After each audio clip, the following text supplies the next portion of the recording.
Okay, so this is the second part of the lecture for week 6. And in this part, I'm going to focus on the ideas of labeling and stigma that are presented actually in both chapters. I think chapter 6 talks about stigma, and in chapter 7, the author revisits the idea of stigma and a little bit on labeling as well. So we're going to dive a little bit deeper into these concepts. Before we get there, just to lay out for you um, what the distribution of mental illness looks like in the United States. I think your book talks about this, but I think it's nice to see it graphically. And this lays it out by sex, by age, and by race ethnicity. And so you can see that when looking at any mental illness, right, this is prevalent. So that means anybody who has it, not just new cases, in 2015, you can see that mental illness is more common among women than it is among men. It's more common among younger folks than it is among older folks. And most common in terms of race ethnicity among American Indian Alaska Natives, people who identify as having 2 or more racial backgrounds, and whites. And you see that Hispanics, Blacks, and Asians and Native Hawaiians and other Pacific Islanders have lower levels of mental illness, lower prevalence of mental illness. Almost half of Americans meet DSM criteria for some disorder at some point in their life. And research shows that 50% of people who have had some kind of disorder in their lifetime had that disorder by the age of 14. 50% had that disorder by the age of 14. 75% of lifetime cases start by age 24. So what's always been really striking to me when looking at mental illness is how early it onsets. And so for those of you who are listening, I think most, if not all of you, are in the sort of traditional college age range, and sort of at the prime time for mental illness to onset. And so I'm sure that you're seeing some of this happening on campus. This is a really stressful time. Sometimes you feel as though you don't really know what it is that you're supposed to be doing. That stress is really linked to the onset of some of the mental illnesses that you see in the DSM. So I just wanted to point that out. It's relevant to my own research. I look at the health of adolescents and young adults, so I wanted to point that out for you. So when we talk about how we see ourselves and other people as ill, I want to make sure that we remember what we talked about last week when thinking about the sociological model of illness and the idea of social constructionism. So the whole thing that I'm going to talk about right now, part of it ties back to this man, Thomas Szasz, who wrote a really influential book in 1960 called The Myth of Mental Illness.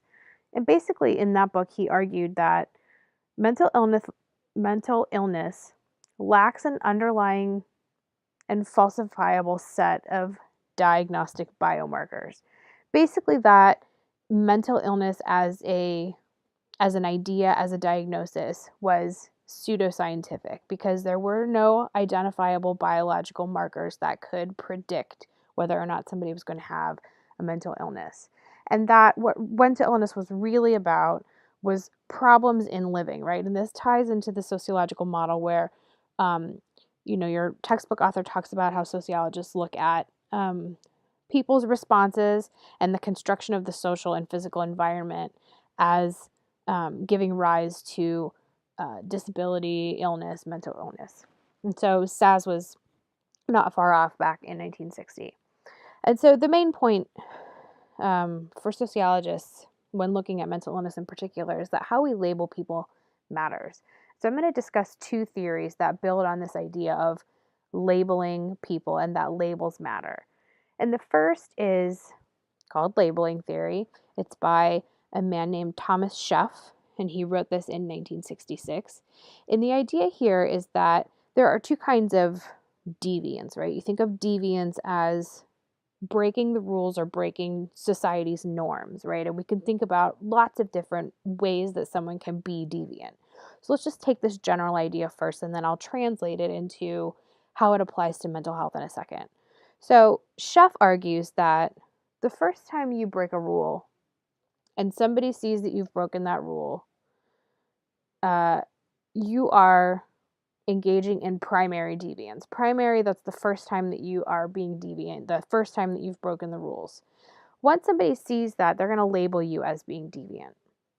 You then internalize that label, right? You hear somebody say that you're a deviant and you adopt the role of a deviant, and then you start to conform to that label in your behavior. So you start to act in deviant ways because somebody said you were deviant. Well, if they said I'm deviant, I might as well be deviant. That reaction, the behaviors that come after the label, is what Chef talked about as secondary deviance. So he is really distinguishing between the initial act and then arguing that it's the label that in many cases leads people to continue to act in deviant ways. And that if we never labeled anybody, they might not be primed or inclined to continue to act in that way. So we're calling attention to behavior with a label, and that process of calling attention to it is then contributing to the later deviance. So if we're going to apply this to mental illness, you can think about the primary breaking of rules as a person breaking norms, right? And your book talks about cognitive norms where there are norms regarding what you should think, right? So you shouldn't have these grand delusions. I think your book gave the example of like thinking that you're Napoleon Bonaparte. Performance norms that you're doing what's expected of you when you perform your social roles, and feeling norms where there are socially defined expectations for the range of feelings and emotions that are acceptable. So if you break those rules or those norms, somebody's going to label you perhaps as being mentally ill. So they'll label you, you'll be diagnosed. And then, according to Chef, you would internalize that label and say, oh, they think I'm crazy. And then behavior after that will sort of conform to that label of mentally ill. And so you'll start to act in ways that confirm what people have said, and you're engaging in this secondary deviance. So that's the original labeling theory. Some researchers have looked specifically at what is the reaction to the label. Let's dig a little deeper there into what the reaction to the label looks like. What are the consequences of being labeled? And so there's this update called modified labeling theory. This is Link and colleagues, written in 1989. And the key here is that there are beliefs about what the experience of being mentally ill would be like. So as a society, we have an idea that if somebody is mentally ill, society is going to devalue them, see them as being less, and also discriminate against them or treat them differently than they would other people. So, sort of fundamental to labeling theory in general is this idea that we all know that we all have a sense that people with mental illness will be devalued and discriminated against. And so, what's key to modified labeling theory is that we bring those conceptions of what it would be like to have a mental illness with us. And if we are ever diagnosed, this is the first box here on the left. If we are ever diagnosed or labeled, right, with a mental illness, so if we're ever diagnosed, those social meanings and beliefs about how people with mental illness are devalued and discriminated against become relevant to us. Okay, so objectively we could know, oh yes, if that was ever to happen to somebody, these things would happen to them. Once we become diagnosed, we go, oh crap, that's going to happen to me. I was just diagnosed with some kind of mental illness, and now all of those things that I know are going to happen to me. And so modified labeling theory digs into what the reaction to that realization is, right?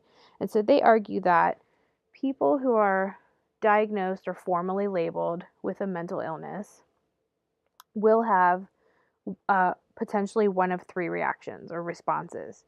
So they could, the response could be secrecy, so concealing or hiding that you've had treatment to avoid being rejected by other people. Withdrawal, which would entail limiting your social interaction only to the people who know about it and who accept your condition and basically like won't reject you. And third would be education, which would involve enlightening others in order to prevent negative attitudes and reactions. And oftentimes, the research has shown and people acknowledge that education, if you are somebody who chooses to respond to a label by trying to educate people, there's sort of this implicit acknowledgement that you run the risk of discrimination by sort of outing yourself, right? So you're trying to stave off, you're trying to educate, but you're also opening yourself up to discrimination. And so modified labeling theory then argues that each of these responses leads to negative consequences for self-esteem, for how much money you're able to earn, social ties. All of those things then make someone vulnerable either to a new disorder or to repeating episodes of an existing disorder.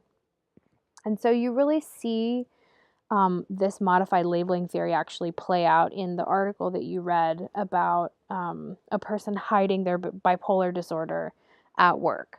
And so the author of that article practices mainly secrecy, right? Because they talk about the lengths to which they go to hide their treatment from their coworkers. And a little bit they talk about how they hide it from their friends. They don't really talk about withdrawal. In fact, they mention that they think they've done a pretty good job of being able to sort of like interact with people without disclosing their condition. And what's interesting about that article is that they are educating, but they're doing it in a way where they are not wanting to disclose their name. So they talk about in the article how they know that if they were to disclose their name, it would be bad for them. And so they're being sort of hypocritical in, on one hand, advocating for education, but on the other hand, not willing to put their name out there. So I think that the name is probably a pseudonym. And so they are really showing us that they recognize that to educate and to put yourself out there has consequences that they are not willing to take, right? So they're writing this article in hopes that it will educate, but not fully attaching their name because they don't want the negative consequences for their earnings, for their social ties, which could, as labeling theory would suggest, open them up to further vulnerability.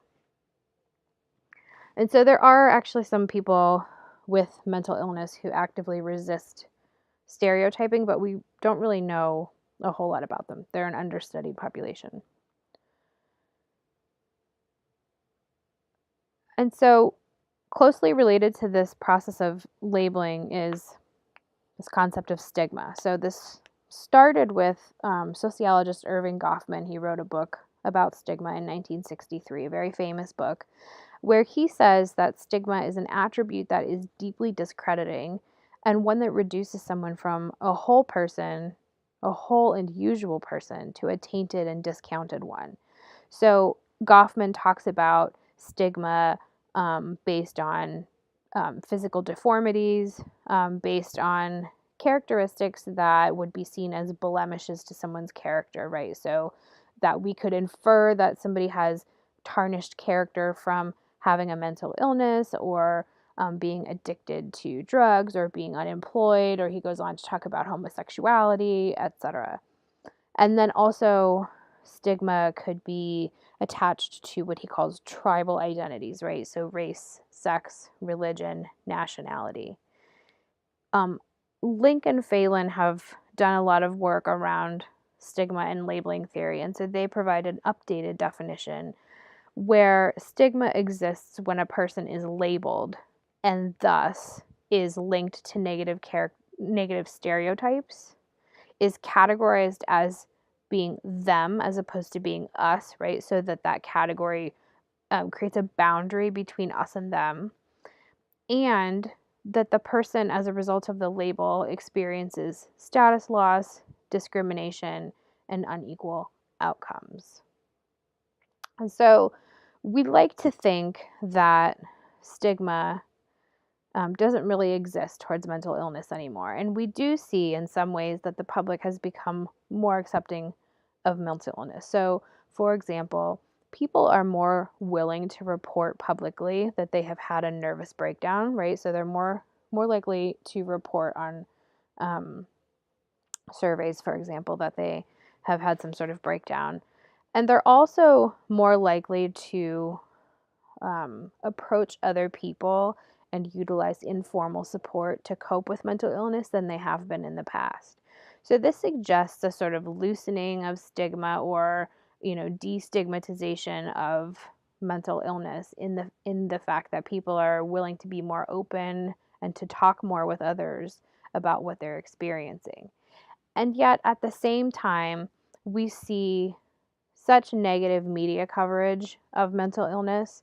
So, one study from 2007 showed that newspaper articles on mental illness mentioned violence 50% of the time, mentioned criminals 34% of the time, and that 46% of them had some theme of fear in the article, right? Sort of evoking that we need to be afraid of people with mental illness or be afraid of mental illness in general. Other research shows that we actually don't really want to associate with people who have some sort of mental illness or even substance use disorder. So, in this table that I'll show you here, do we see a stigma towards mental illness? So, the numbers in the middle of the table are percentages representing the percent of people who would definitely or probably be unwilling to interact with a person in a variety of different scenarios. So they're definitely unwilling or probably unwilling to interact with somebody in a couple of these different scenarios. So if you look at this number right here, this 45.6% indicates that 45.6% of people who took the survey would be definitely or probably unwilling to have a person with alcohol dependence move next door to them. So almost half of the sample in this study would be unwilling to let a person with alcohol dependence move next door to them. And so you can see that the numbers are much lower for troubled persons, which is the second to last row. 71.8% of people, on average, were unwilling to interact with someone with a drug dependence. So if you look across that row, almost 90% would have been unwilling to let a person with drug dependence marry into their family. And then this 68.4% indicates that on average, people are very unwilling to let somebody with any of these conditions marry into their family, right? On average, 68.4% they said they would be unwilling to let somebody with one of these 5 conditions marry into their family. And so, the table moves from sort of harmless interaction to really serious interaction, having somebody marry into your family. And so you can sort of see the percentages go up there, but even work with somebody close on the job has very high percentages in that column. So these percentages, this table sort of indicates that there's more stigma than we might believe. And actually, there's even stigma against children with mental illness. So, for example, parents don't want their children befriending another child with ADHD or depression. I think it's like 20 or 25% of parents, which isn't as high as the numbers you see here, but it's still kind of striking. 20 or 25% of parents don't want their child to be friends with another child who has ADHD or depression. That's pretty high. And so there are groups that are reacting to stigma, right? Your book talks about different kinds of social movements. So here's four. There's lots of social movements out there that are anti stigma. These are mental health related in particular, but there are, for example, campaigns relating to stigma around HIV/AIDS, lots of different varieties. But four here, Stamp Out Stigma is led by a U.S. group, the Association for Behavioral Health and Wellness. Elephant in the Room is a Canadian group. Bring Change to Mind is another group in the U.S. that was started by the actress Glenn Close. She had somebody in her family who struggled with mental illness. And actually, they do a lot of work on college campuses. And then Time to Change is a global alliance of anti stigma campaigns. So there is work that's being done out there to reduce stigma. There can be a sort of happy ending to this lecture and this topic, which can be somewhat depressing in general. So that ends what I've got for you for this week. As I said at the beginning of the first lecture, if you have questions on anything, please don't hesitate to reach out. I am here to answer questions if you have them. Have a great week.